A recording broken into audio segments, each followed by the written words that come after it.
Heather, thank you so much for being on the podcast today. Yeah, I'm so thrilled to be here. It is such an honor and a joy. I am wondering if you can share with folks who you are and what keeps you busy in this big, beautiful world.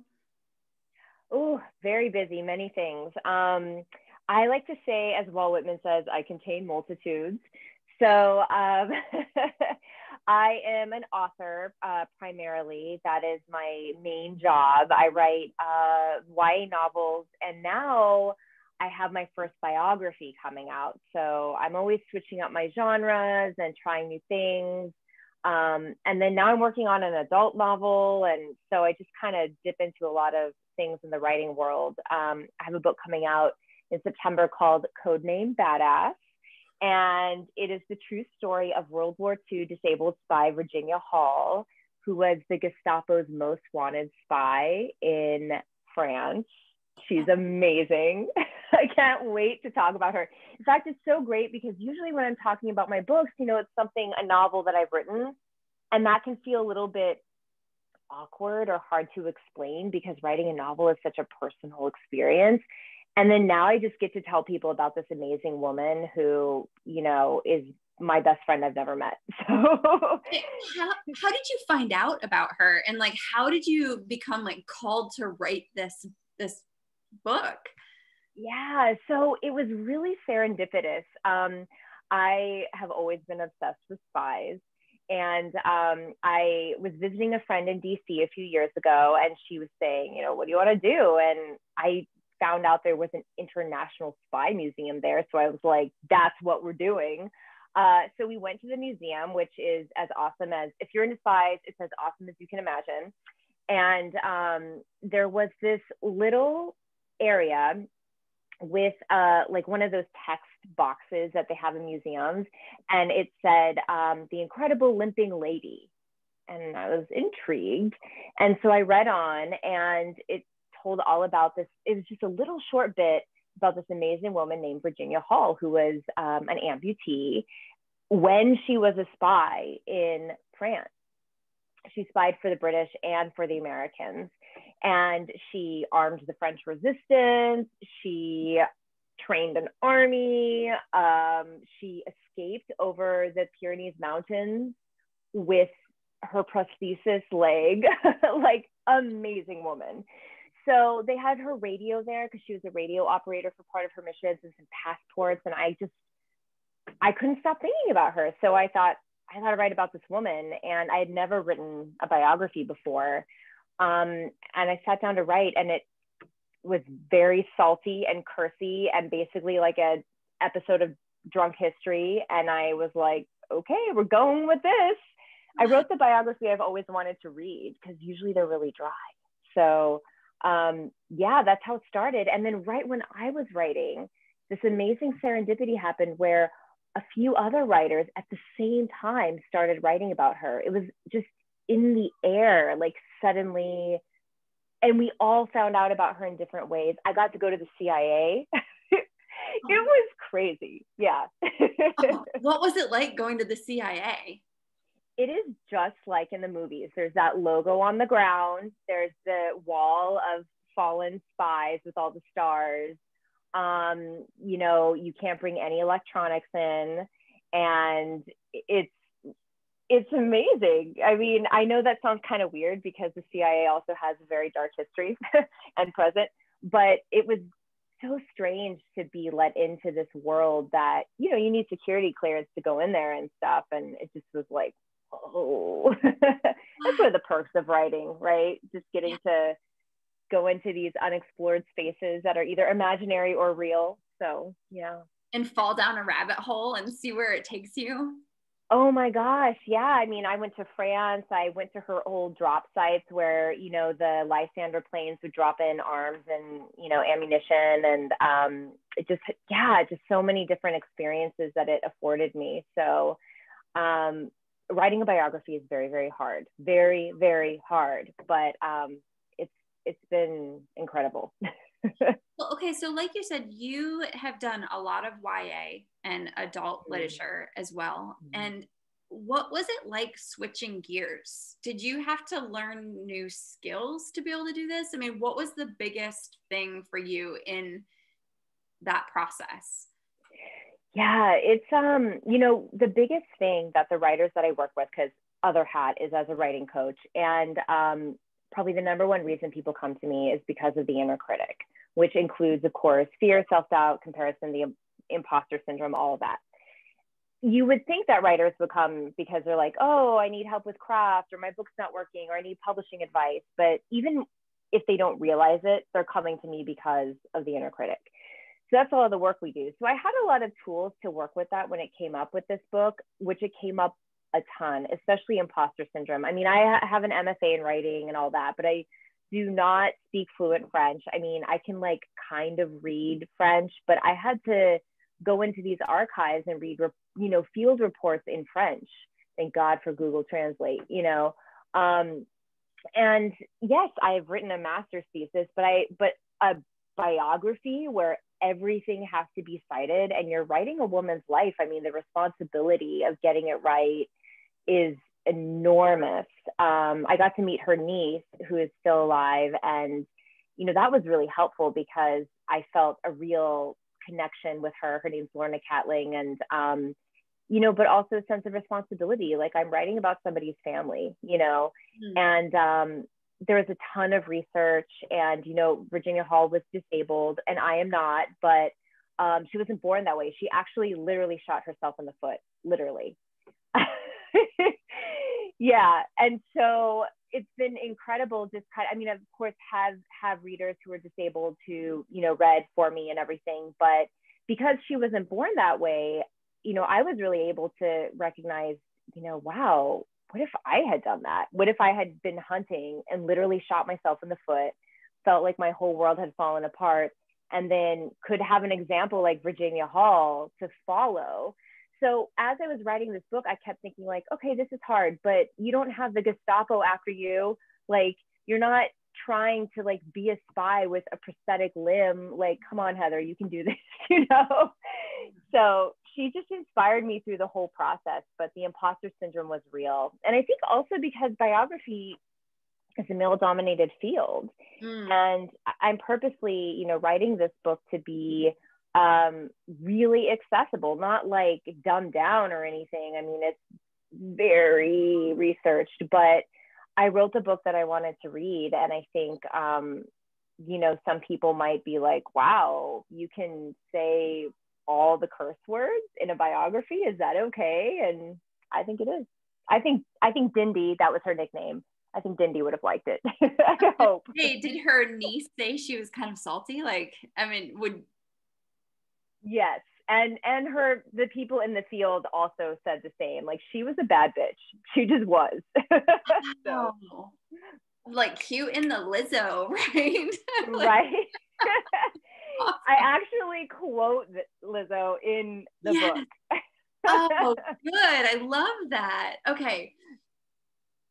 Wow. I cannot wait to read this biography. I can't wait till it comes out. I'm so excited. I don't know that I'm into Spies per se. I was a boxcar kid kind of reader, back in the day. So they had their own little like thing going on. So that's what you've got my head turning about. But Harriet the Spy was maybe a little bit past my generation. I'm trying to think of what spy, maybe what it was. I never saw any female spies. Exactly. So yeah, that's why I love Alias and The Americans, the show The Americans. Yeah, I mean, that's the problem, right? The most famous fictional spy is James Bond, and Ian Fleming, the creator, was he worked in naval intelligence during World War II at the same time as Virginia Hall, actually. But yeah, female spies you just never hear about. In fact, the book goes deep into the patriarchy in the CIA, and they're doing a lot to correct that as much as they can, but percentage wise, there's still more male operatives, more men in leadership. We only just had our first director, who Gina Haspel, controversial figure, but the only female director, and then the next director is the man. So, you know, it's still a challenge. And I think one of the things that I thought was really interesting is that they did this report called the Petticoat Panel at the CIA, where, you know, they were interviewing people at the CIA about, you know, gender discrimination. And all these male operatives were saying things like crazy things. Women don't travel, you know, and it just like this idea of, you know, women being unfit for field service, when in fact, if you think about it, because of our invisibility, because of our heightened intuition and the way that we constantly have to be protecting ourselves, considering the statistics for rape, actually women are great spies. We've been training for this our whole lives. Wow. I never thought about it that way. That's such a deep way to think about it. Oh, I love it. Did you always know you wanted to be a writer? Yes, I actually, so I'm moving in the next couple of weeks, and I'm going through all these boxes, and I have journals from kindergarten. So I've been writing my whole life. It's the way that I have always been able to best express myself. And it's always been a sanctuary, you know, and I think for so many people that are drawn to writing and of course reading, I feel like it's that harbor in the storm for so many of us. And, you know, I think whether it's journaling or writing stories, it's giving yourself that opportunity to imagine new possibilities.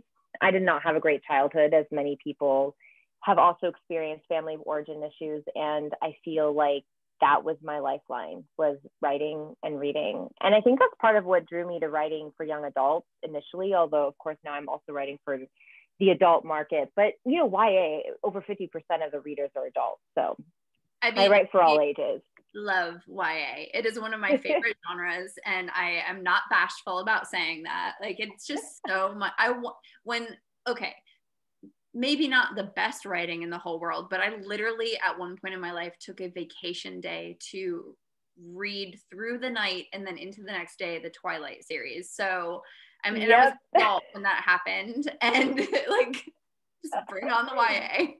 That is so many people's YA gateway drug. It was for me too, actually, you know, because I had never read, now I read romance, but I had never read romance as a teen or a kid. You know, my sister used to sneak, you know, my grandma had all these Harlequin romance novels, and my sister would sneak them and read them. And I was like reading Maya Angelou, and like, I was a very serious child. And so then I read Twilight, and I was like, wait a minute, this experience can happen in a book, like this binging experience. So yeah, I feel like that's for a lot of people, Twilight is the thing. But the thing about YA, you know, my last book that came out during the pandemic, which was no fun, right during the lockdown, my last book came out. It's called Little Universes. And I not so jokingly refer to it as, you know, a Dharma talk, essentially, because it's all about, you know, basically being comfortable with impermanence. And it was kind of crazy that it came out during the pandemic, because it's all about like, how do you deal with the world falling apart? And when I think about that book, I'm like, yeah, it's, you know, for teens as well, but the concepts in it, you know, I don't think people give teenagers enough credit, because I think it goes pretty deep, you know. So the bias that sometimes happens with YA, which is much less so these days, I think is generally unfounded. So yeah, my little YA soapbox. Oh my God, I love YA so much. And, you know, I loved it before Twilight, but there was something in Twilight that this, like, it's like, oh, YA can also be romance. I don't know. It was like kind of borderline, almost dirty romance, you know? Yeah. Yeah. And I think for people who are like not typically drawn to the romance genre and like, you know, extended sexy scenes, and who just kind of want a little flavor of romance, a little bit of sexiness, I feel like it's perfect, you know? Yeah. It's, I don't know, brain candy is not the right word, because it's a little bit more than that. But, you know, I think, you know, there's the books that when you're a kid that you'll reread as an adult, like The Giver, or, you know, like there's certain YA books that just like will always hold that special place in your heart. Mm-hmm. And then there's book YA that you read as an adult, like The Fault in Our Stars and Yeah. things like that. I mean, I think a big thing with YA is that it's giving us permission to connect with that part of ourselves that we just kind of push past, because adolescence is so difficult for most people. And my first agent, actually, she always said that the writers that she has, they're all, as you would say, like kid-lit writers. They write from picture book to YA. And she said it was so interesting for her to notice the age at which people wrote, because that is the age that they connect with the most, and maybe are even still processing the most. So for me, that is absolutely 17. I had a ton of trauma. I wrote a book called Bad Romance. It was semi-autobiographical about this abusive relationship I had in high school. There's like that sort of edge, that darkness, things to explore.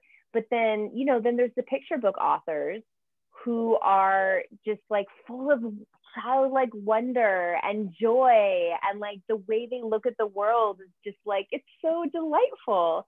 And so it's funny when you go to these conferences, you know, librarian conferences or whatever, and you see like the picture book authors, and then there's like the YA crowd, and we're all like dark and you know, edgy.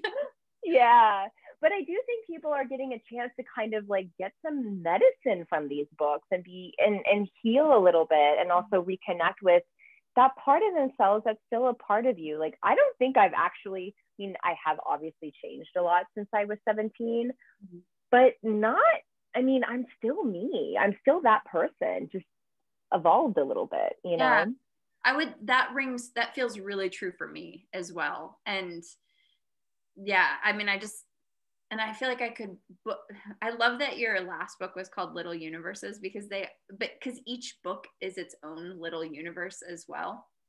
And so, you know, we start talking about all of the different YA books that we loved, and it's like they become a piece of you in so many ways, and a piece of that universe that you were in that time as well, because it infiltrates itself into the whole rest of your being, I think.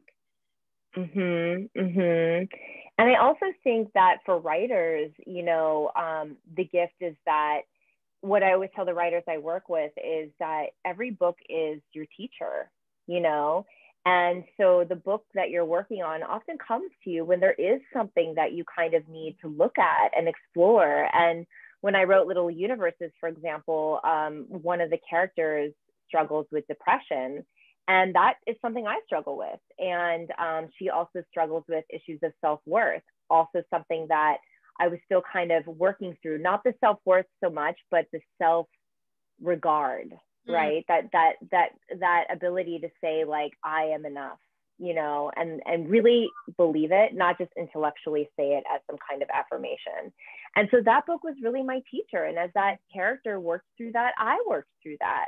And then, you know, you pass it on to your readers. And I get emails from readers who, you know, along the spectrum, many of whom, you know, will say things like, I was suicidal, and then I read this book and I realized maybe it's going to be okay, which is like, that's why we do what we do, right? And there's a phrase I use in that book about it. Basically, it's do right by the miracle. And I think like the work that you're doing, the work that there's, you know, so many people out there who are just trying to do right by this miracle of this life that we have, and making the most of it, doing that hard inner work, and then paying it forward in some way, whether it's writing or, I heard you talking about watercolor, you know, like all these different things that we do, and that's just paying that forward, you know? I love that. And this kind of leads to my next question. I know that you are, you're a meditator, you're into mindfulness, and as you said, Little Universes talks about impermanence and those deeper things that we grapple with when we are trying to live maybe by that eightfold path. And I'm wondering what brought you to that work. Yeah, basically nervous breakdown. So I've been a spiritual seeker my whole life. I was actually raised in a very fundamentalist home. And so I actually, had to do a lot of work kind of unraveling from that. And so my seeking took me all over the world, and meditation was a part of it, but not consistently so. My husband is a Zen Buddhist. I cheekily refer to him as the Zen master. And so he's always been a huge inspiration, but, Zen is hardcore. And so I thought, I have this mind that, an agent of mine had said, your mind is like a whirling dervish. And that is what it feels like. I think for a lot of creatives, our imaginations are just going all the time. We're training our brains for story. And then you've got Buddhism that's saying, drop the storyline. And it's like completely counter to our training as artists. And so, and also, the sense of egolessness or no self, which is also so counter because, my concept of myself is my palette that I write with. So what happened is I got my first book deal, and my first book came out, and the shine was super off the apple with publishing. And all of this stuff came up, this hustling for my worth, as Brene Brown says. And it just literally drove me into the darkest depression I'd ever had. And I went to visit a friend who had a house on the Cape, which is my happy place. And she was like, you need to meditate. And I said, I can't meditate. And she laid me down and she was like, listen to this recording, and it was not my kind of meditation. It was like angels and spirit guides and things like that. But I didn't even know guided meditations existed because my husband's a Zen Buddhist. So I thought I just had to stare at a white wall. He like dragged me to some Korean Zen monastery when we lived there, when we were English teachers. And I was like, it was my personal hell. Meanwhile, the nun is like, I think you were a former monk to my husband. And I'm like, yes, obviously in a former life, he was a monk. I was not. I was probably a criminal, And so I just thought meditation wasn't for me. But when my friend, showed me a guided way, I was like, what? And it can be secular. And so I started going to a meditation studio in New York City called Mindful, which unfortunately they closed during the pandemic. But I got to sit with the most incredible teachers in New York. I got, certified eventually to become a meditation teacher, and almost immediately saw the benefits to my writing practice, my flow, my focus. But also the way that I like to think about it is it helps me elegantly, as much as I can, navigate those ups and downs of the creative life, whether it's the actual creative act or publishing itself, and kind of really pulling apart that that sense of identification with my creative output or my publishing output in terms of like sales or whatever, and realizing that has nothing to do with my self-worth. And for so long I equated how I felt that day or how I felt about myself or my place in the world with how good my writing was or how many books I could sell. And so this practice is like, wow, it's wild. My mind still spins, it's hard, but it's worth it. I think you're bringing up a really important point, and there's a lot of creatives, there's a lot of seekers, there's a lot of makers and entrepreneurs that listen to this. And this theme of equating our self-worth with what we produce is ginormous. I mean, like, hand raised, like, of course I've dealt with that too. Of course it's something that I still like. It's a constant, it's a work in progress to separate myself from my worth, my self-worth, from what I'm producing and putting out there. But be it if you're a creative and you are like, what's the quality of the work that you're putting out there? Or then if you are a maker, a creative who starts selling your work, it's like, then you start equating your self-worth with, oh, how much money are you making? Or how much did you sell? Or how many books are now out there? Did I make the New York Times bestseller list? Like, who wants to talk to me? Like, all of those things. And I think that you're right. I think mindfulness is one of the greatest tools that we have in divorcing that concept of our self-worth being associated with how hard we hustle, how much we sell, how much we produce, and being worthy in who we are. But unless we take the time and invest in that cushion or that practice, it's like we don't get to the good stuff. Yeah. And I think that's the biggest obstacle for people is I've had so many people tell me, I can't meditate. And I always say, if I can meditate, because I have a mind like a whirling dervish, I trust me that you can meditate. But what I also tell people is, it's not, meditation, the kind that I do, mindfulness based, is not about relaxing. Sometimes it's relaxing, but it's really about becoming a friend to your mind. And for a writer, I can think of no better thing than to better understand how my mind works, to create some objective distance between all this swirl of discursive thought and to connect with my essential self, which is connected in turn to source, which, going back to what I said about how, like, right now, a few of us are writing about Virginia Hall. I think that's being connected to sort of what's out there right now, that energy, right? And so I think that, as a practice, if you think what's happening on the cushion is what it's about, then that's sort of not totally understanding the totality of what meditation offers. Because for me, it's about what happens off the cushion, yes. Right? Yes. Yeah, being comfortable with uncertainty, being able to just kind of say, okay, like, I can't control this. And so many writers I work with are perfectionists. Control is their number one issue, but there's nothing you can control. You can't control how your writing session is going to go that day. You can create a good container, but you don't know what's going to happen in it, right? And you don't know if the book's going to sell. And if it sells to a publisher, you don't know how many readers are going to buy it. And I think that's where that hustling comes in, because things like social media give us this false sense of control. Like, well, if I just post more, right, then I can control people, look at me, like, buy my thing, sign up for my thing, blah, blah, blah, and then again, it hits that self-worth button. So it's all connected. Yeah, agreed. And I'll tell folks that mindfulness and that meditation practice, it's going to the bank. Like, just like what you're saying, it's not in that moment. You're not like, I mean, normally there are so many thoughts happening when I'm on that cushion, and I am just trying to not judge and pay attention to what's coming up and sit with that.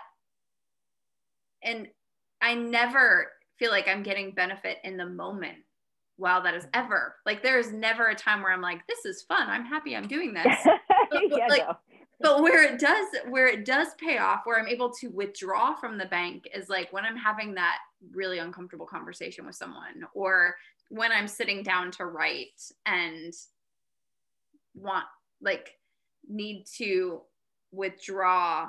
But even when I sit down to write, I think, like, I pause for a moment to see what's up there. And it's like I'm able to then sift through the thoughts because I've had the practice on the mat, and kind of hone in to the important ones. But that, again, it's a result of being in the uncomfortable on the mat. Like, it's never a happy place for me there. And I think that's the key is, Pema Chodron, the teacher, talks a lot about being comfortable with uncertainty and comfortable with discomfort, and just saying, like, hey, this is uncomfortable. And rather than resisting that, which just increases that sense of being stuck and frustrated, just sitting with that and being like, okay, this is uncomfortable. And one of my favorite things is when I'm in the writer's seat, I think a lot about the very tools I use on the cushion, like labeling, for example, when you're on the cushion and a thought arises and you acknowledge it thinking and then you let it go. Well, when I'm writing and the inner critic comes up and is like, this book's never going to sell, I'm like, oh, inner critic, and go, and I can go back to my writing. And I think just acknowledging and being aware of what's happening, because so many writers, that inner critic comes up, they have no tools. And then it's just this spiral, and then they're like, why do I have writer's block? And I don't even believe in writer's block, but then it gets into that, and then they call their writing friends and they say, oh my God, you know, and it's a whole thing. But if you have this practice, it's like this ballast for you, you know? And I think there's just so many parallels between what happens on the cushion and off the cushion mindfulness practices and the writer's seat and the writer's life, right? So I think, I mean, I'm such an evangelist for mindfulness for writers. I just could talk about it forever. No, I love it. I love it. I mean, this community eats up the mindfulness piece, and many of them are writers in some form, either writing every day for themselves or aspiring to publish, or even some published authors. So this is juicy bits. So you have a real specific process that you work with folks on. Can you tell us a little bit about the process?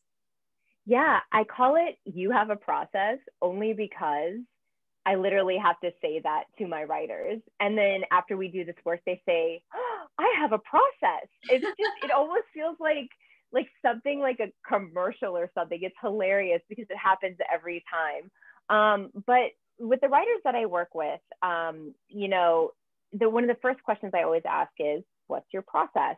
And now I know what their answer is going to be after years of doing this. And they say, I don't have a process. Or they say, I don't know, it just happens. Or, you know, I have a muse and sometimes she comes and hangs out with me. And other times they're trying to put on other people's processes. So they read a craft book, they might even read a blog post I wrote and they try to put on my process, or, you know, the Story Genius process, or whatever the book is that they're reading. And while craft books are super helpful, the problem is that it takes away a writer, if it's too dependent, it takes away a writer's ability to step into their own personal power and to recognize that they already have a process. They already have tools that they're employing, whether or not they're aware of it, that, you know, orient them in story, that ground them when they get stuck, that get them unstuck, that help them have flow or rediscover flow if the well runs dry a little bit. So what we do is I basically go through a dialogue with them in which I basically just keep saying, and then what? And then what do you do? And then what happens? And what happens is that my writers discover that they have a very specific way that they prep the pump, so to speak, to write. And then they have a way that they orient or drop into story. And that's my favorite part. And they never realize they do this. Every writer I talk to is something different too. I'm kind of a collector of processes. So, you know, one writer might say after talking, like, oh my gosh, I always start with dialogue. Like the flow doesn't start until my characters are talking. Or another writer might say, oh my gosh, it's physical action. Every single chapter starts with my character physically embodied and doing something. So it's all different ways. And I have these archetypes that I've kind of identified. And then through that, what I do is once I figure out what this writer's natural process is, then we work on tools to amplify what they're doing and then maybe revise the things that aren't supporting them.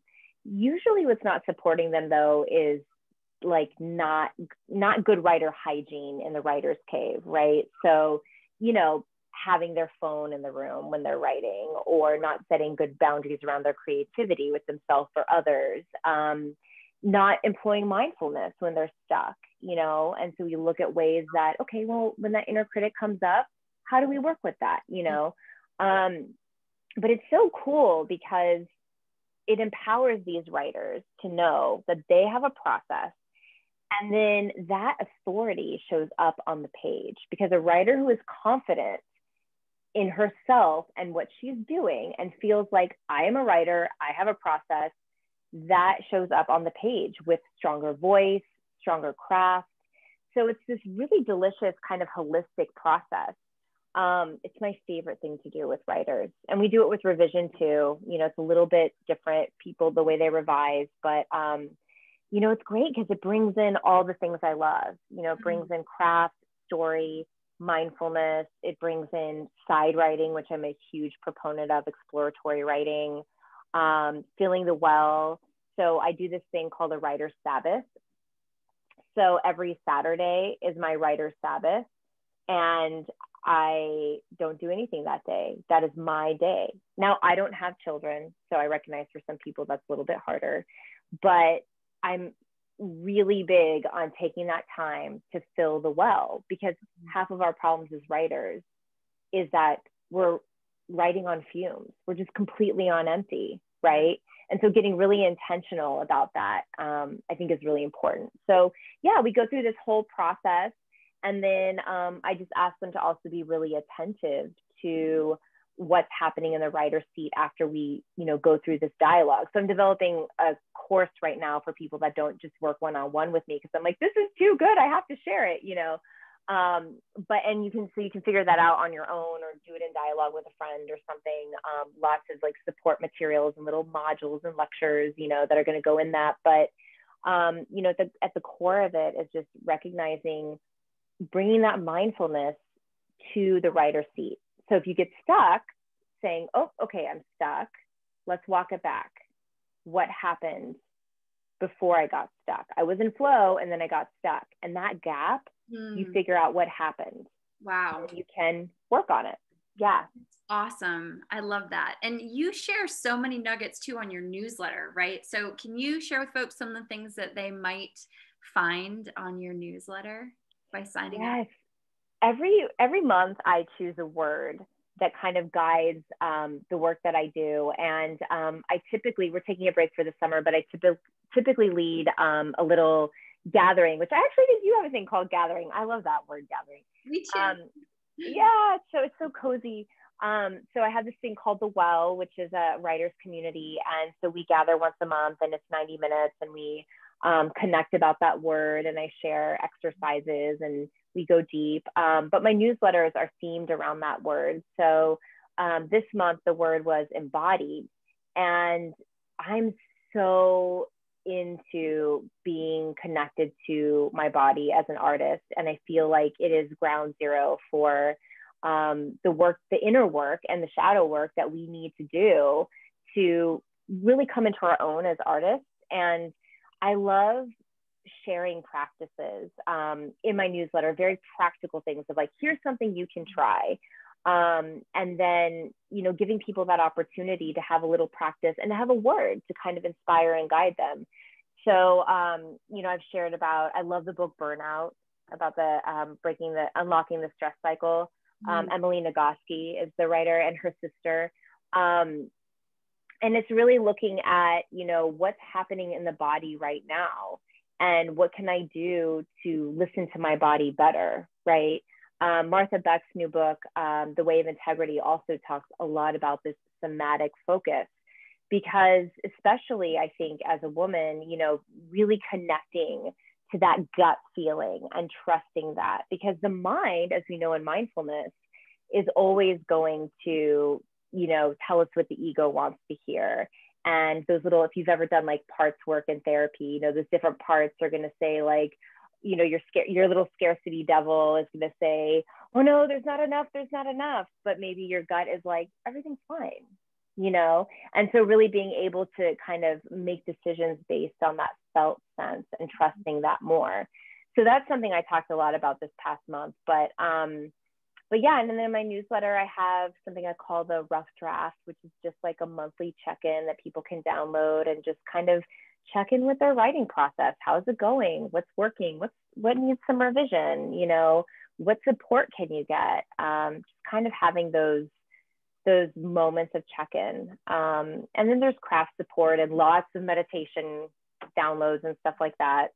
So yeah, I love, as I was telling you before we jumped on, I love writing my newsletter. I feel like it's just, I love teaching, I'm also a professor, so that's part of it, but I love sharing and learning. So rich. That's so rich. Well, final question for you. How do you live a life of abundance? Okay, that question is amazing, and I want to journal about it forever. I think for me, it really comes to appreciating and supporting my imagination. I think just like a mindfulness or meditation practice, your imagination is something that is always there for you. And I know, you know, with some of the challenges I had growing up, and we talked earlier about, you know, writing and reading as a sanctuary. And I feel like that's what our imaginations are. And that is a muscle that you can work. I tell myself a story before I go to bed every night, head on the pillow. I make up a story, like just like when I was a little girl. I've been doing this my whole life, you know, that works the imagination. But I think the great thing about the imagination is whether or not you're a writer, is that it's this invitation that you give yourself to imagine things being a different way. So if things aren't working for you and you've really been working out that imagination, feeling the well, then there's more clarity available to you. There's more possibility. And I think that's why art is so important, because it gives us that opportunity to immerse our imaginations in something really, really rich, good nutrients that our own possibilities can grow out of. So to me, that's the abundance, because no matter where I am in my life, what my circumstances are, nobody can take that away from me. Like, okay, when I die, I guess, but maybe not. Reincarnation might be a thing, who knows, right?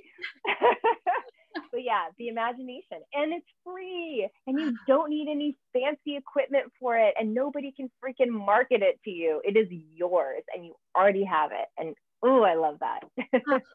Heather, thank you so much. Thank you so much for sharing everything with us today. It's been a pleasure having you on. Oh, thank you so much for holding space for me.